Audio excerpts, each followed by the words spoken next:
Hey everyone, this is Christine Vales and my husband Carlos here.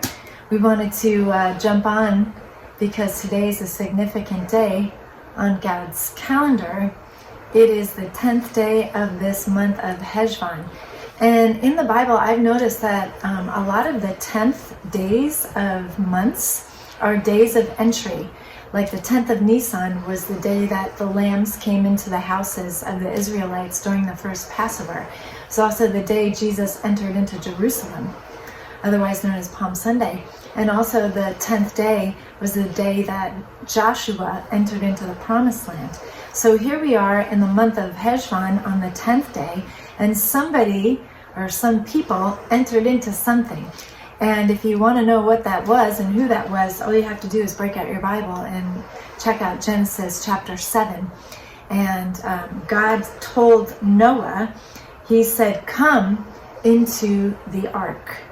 And, you know, Carlos, I think I've always thought that the Lord said, go into the ark, go, get in there. But he didn't say that. In fact, the word for come into the ark in the Hebrew is bo.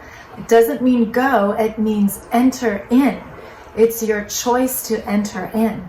And so we see in Genesis chapter 7 that Noah and his family, they entered in. They chose to enter into the ark, and they found safety there. So today is a day that God's giving you an invitation. Here in the year of the door, 5784, this is the day of the door. And the door is Jesus. And he's giving you an invitation, not just to accept him into your heart once, right? But day by day, moment by moment, entering in to the ark and rest of Jesus. Yeah, so what Christine was saying is very important. If I were to tell you go in, I'm actually speaking from the outside to you to go in. The Lord said, come in.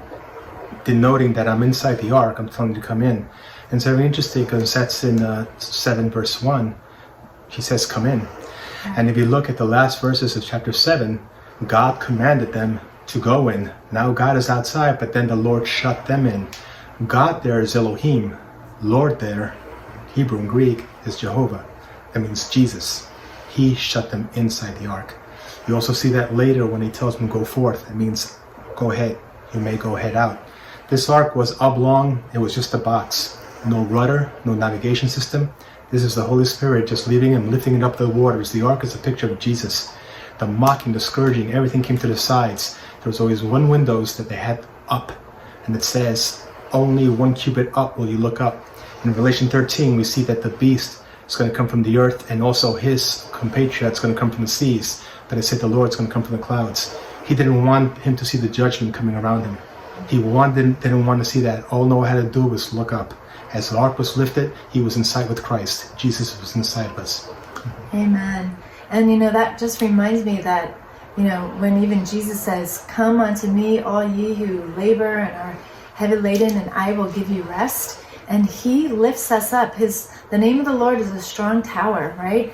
And so we rise above the situations in our lives. It's peace that surpasses understanding when the world is in the midst of chaos, or even in your physical. Amen. Things look chaotic, but when our minds are renewed on who we are in Christ, in the ark of Jesus, we have rest. So we just want to give you that invitation to enter into the rest of Jesus, enter into his door today, and be blessed and find your rest. Shalom. Shalom. Bye.